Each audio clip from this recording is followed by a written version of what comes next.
going to get into the year, the Hebrew year, on God's calendar is the year 5717. 5 is the number of grace. 777, I think you know, triple completion. May mean the completion of the age of grace. Also, we don't tend to write our years fully, neither do the Jews.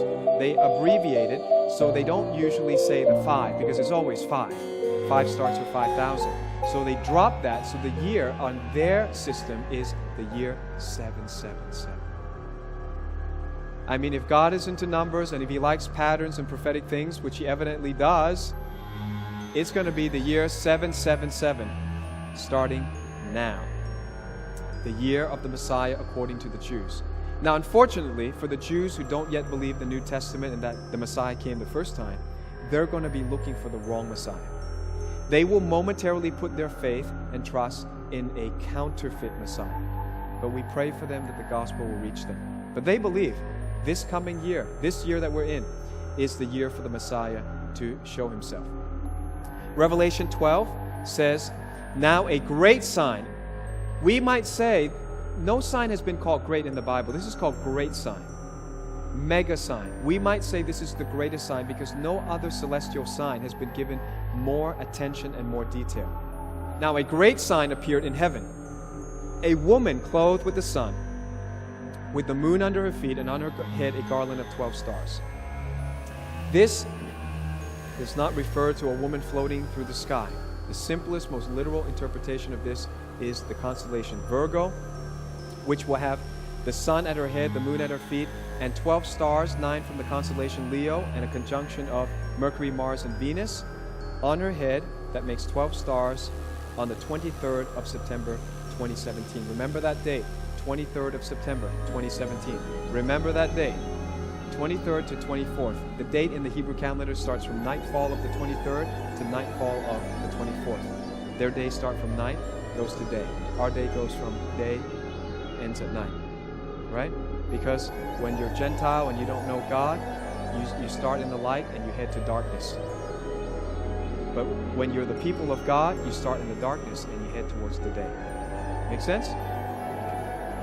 Now, how rare is this? Well, this hasn't happened before in our lifetime. In fact, the last time it happened was 5,932 years ago, and that would be on our Gregorian calendar, the 5th of August, the year 3915 BC, roughly the time when Adam and Eve walked the earth.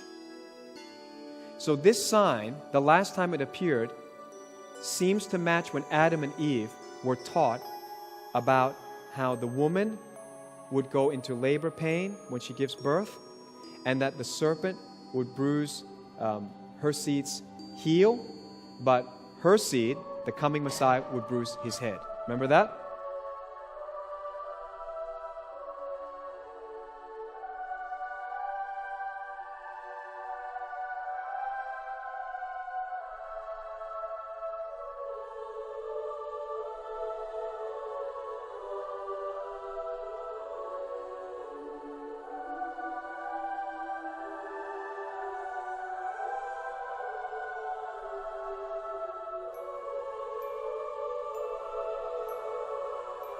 But when that was being told, and he was also being told, God said that the stars and the sun and the moon are given for moedim, for appointed times. When that was being told, there was a sign in the sky that looked like this, and it hasn't happened since. It's about to happen in less than 360 days. So let's map it out. You know that we've talked about the 4 blood moons plus the other 2 eclipses. All right, the 4 blood moons started on Passover, 15th of April, 2014. And 2 days before this great sign of the woman in the sky, clothed with the sun in her hair, the moon at her feet, garland of 12 stars by her head, right? 2 days before that is the Feast of Trumpets. Feast of Trumpets is, we just learned, prophetically, the next thing Jesus will fulfill. He fulfilled 4 feasts. The next feast, the 5th feast, he must fulfill. The next event should be the resurrection of the dead and the rapture of the saints. So if it were to happen, it should happen on the Feast of Trumpets. Next Feast of Trumpets will start, there's a 2-day leeway, 20 to 22nd of September. If you count those 2 dates, the distance between those 2 dates, anyone want to guess the distance between those two dates? From the first lunar eclipse, blood moon, to the Feast of Trumpets next year, 2017, there are, you know this number. Isaac Newton cared about it. Lots of other godly people tried to calculate it. 1,260 days. I'm not making this up. You punch it in the calculator. This is written in the skies. If you want a sign, this is not religious. This is not bogus. This is not something made up. This was pre-planned when God put the stars into orbit. This was pre-planned so that it would spell out 1,260 days. A number we've seen many times. Revelation 12, a woman fled into the wilderness where God had prepared a place to care for her for 1,260 days. And again, I think those would be repetitive. You say, why does it appear there? Because I think it's the first set. Then there'll be another set. Then there'll be another set. All right? So now, take the distance from the woman in the sky. Now, the woman in the sky, she's got all these signs, plus she's to give birth. Remember that? In Revelation 12, she's supposed to give birth. Well, if you're supposed to give birth around that date, then something significant should happen 9 months before. It's called conception. I don't know what's going to happen, but I'm going to give you the date. Count 9 months from the 23rd of September, and let's just see if anything happens. Put it on your calendar. All right? Around that time, we should see a conception, which is the 23rd of December, 2016. 9 months. 23rd of December. Hey guys, are you planning to be here for 50 years? Are you living like you got another 30 years to go? I never predicted when the rapture is going to happen. I'm not a date setter. I'm showing you patterns and fulfillments, a very likely fulfillment in Revelation 12. Let's do another one. If you do 8 months from the Feast of Trumpets, which is possibly can start on the 20th of September, 8 months, come on, count it. Where does it go to? 8 for the number of a new beginning? Very uncanny, a very interesting date. All of you should know. 8 months earlier from that date, the new president takes office, 20th of January, 2017. There are just layers upon layers upon layers.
So here's the sign of the woman in the sky. Many of us prophecy teachers are all in agreement right now that this is the only thing going on in the sky for 6,000 years that would even fulfill, that could fulfill Revelation 12. Jupiter, which is the largest planet in our solar system, is called the king planet. It is the symbol of the king himself. Jupiter enters into the abdomen or the womb of Virgo, celestially speaking, by diagram we're speaking, okay, because there are no lines in the sky. If we drew these lines, Jupiter enters the womb on 20th of November 2016. Maybe that's conception. Exits from Virgo, okay, so that means if you could draw a line in the sky, leaves the womb on the 9th of September 2017. Could be the birth, okay, could be the rapture of the church, for instance. And the fulfillment of Revelation 12 would occur between the 23rd to the 24th of September 2017. Oh, we got another thing. It just layer upon layer. On that date, there was a comet that will conjoin with the moon. I don't know if we can ever get more of a sign since Adam and Eve. Listen to how weird this comet is. It happens to be a comet that the European Space Agency decided to send a space probe to 12 years ago. I'm not making this up. On the 2nd of March 2004, Europe launched the Rosetta space probe to rendezvous with Comet 67. Hey, when have we seen 67 before? 1967? Prophetic? Jerusalem was captured, 50th anniversary. It is called a Jupiter family comet. I looked that up. It's a Jupiter family comet. Doesn't mean that it's related to Jupiter. It's just by their, astronomical definition. Again, Jupiter representing the king. It's traveling at 38 kilometers per second, and we managed to rendezvous with it at 38 kilometers per second. That's pretty cool. On the 10th of September 2014, Rosetta entered the comet's orbit. On the 12th of November, Rosetta's lander, Philae, which means friend, like Philadelphia, touched down. We sent a probe that touched down on this comet. And yesterday, the 30th of September 2016, Rosetta crash landed on the comet, ending its 12-year mission. On the 23rd of September next year, this comet that has been singled out by the European Space Agency, that has a peculiar name that rhymes with 1967, will be in conjunction with the moon, passing by the foot of Virgo 50 years. It's one jubilee. 50 years since 1967.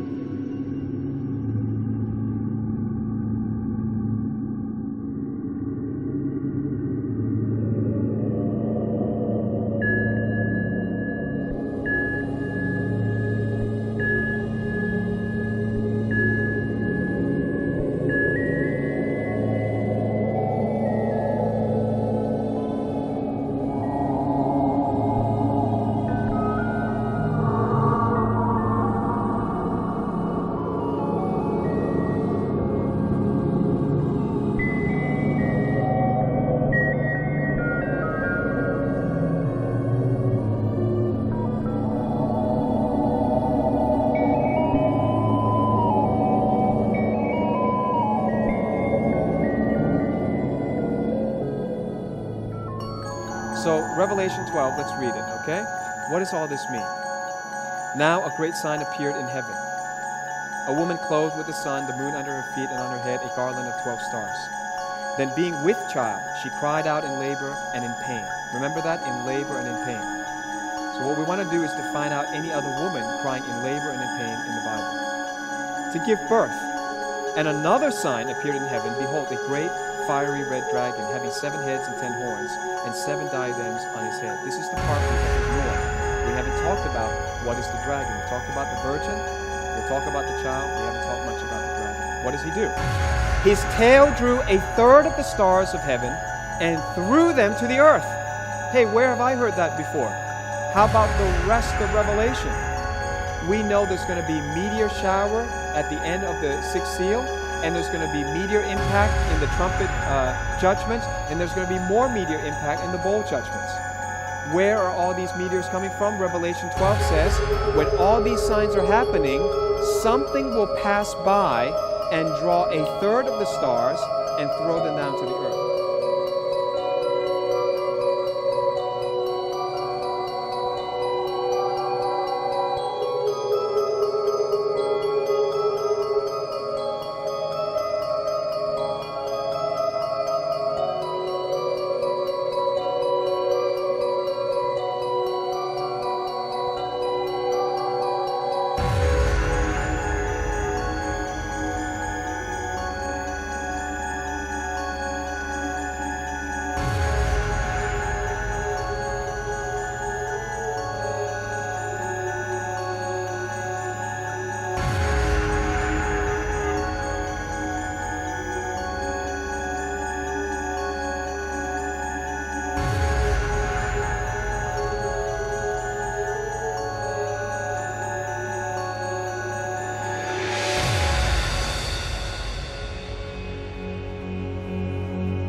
Am I saying it has to be next Feast of Trumpets? Of course not. I'm not a date setter.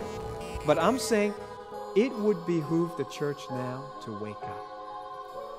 If we are called the 10 virgins who are asleep, I am sounding the trumpet. Church, wake up. The bridegroom is coming.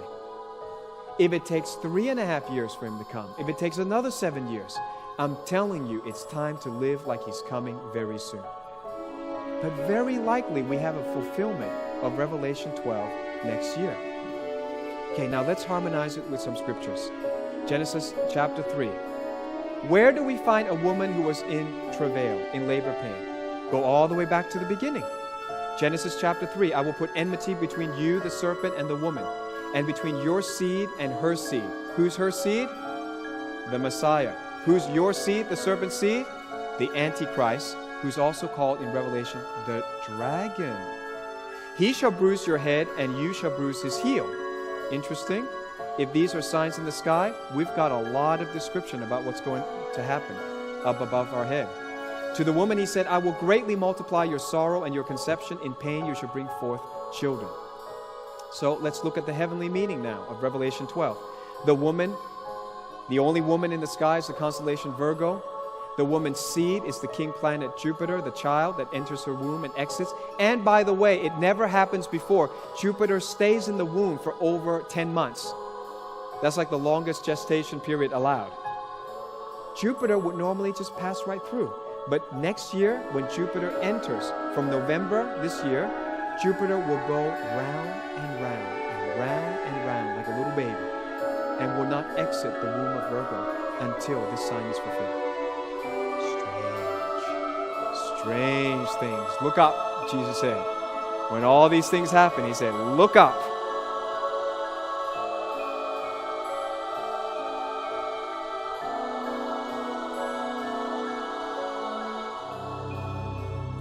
Satan's seed is the dragon. And I would say right now it's the unknown object. Nobody knows. We know there's another element to this prophecy, but we're not sure. And many people are calling it Planet X. I think that's a valid conjecture, because some other planet came during the time of Jesus' crucifixion and blocked the sun for 3 hours. The moon cannot block the sun for even 8 minutes. Another object blocked the sun when Jesus was crucified. So there's a celestial sign at Jesus' birth. There's a celestial sign at Jesus' crucifixion, and we believe there's a celestial sign at the next appointed time, which should be the rapture. So what is the sign telling us? Harmonize it with Jeremiah. Let's see what happens when a woman is in labor. Ask now and see whether a man is ever in labor with child. So why do I see every man with his hand on his loins like a woman in labor, and all faces turn pale?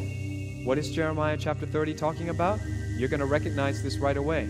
Alas, for that day is great, so that none is like it, and it is the time of Jacob's trouble, but he shall be saved out of it. What's he talking about? The woman in labor, which we find in Revelation 12, is explained in Jeremiah 30 as the start of the time of Jacob's trouble. How long does that last? Again, most American prophecy teachers believe 7 years, so you just do the math. 2017 plus 7 means 2024 would be around the time when Jesus would come back for the Jews. Well, Isaiah 13 verse 8, there's quite a few, but I'm just giving you harmony of scriptures. That's how you understand the Bible. Don't make it up. Let the Bible speak for itself. Chapter 13 verse 8 of Isaiah. And they will be afraid. Pangs and sorrows will take hold of them. They will be in pain as a woman in childbirth. They will be amazed at one another. Their faces will be like flames. Behold, the day of the Lord comes, cruel and with both wrath and fierce anger, to lay the land desolate, and he will destroy its sinners from it. For the stars of heaven and their constellations will not give their light. The sun will be darkened in its going forth, and the moon will not cause its light to shine. So in this case, the woman that is in labor and the other celestial signs are associated with the day of the Lord, and that's the wrath of God on sinners during the tribulation. So again, what does Revelation 12 tell us? If you harmonize the scriptures, it's looking more and more like it's associated with the beginning of the day of the Lord. That's called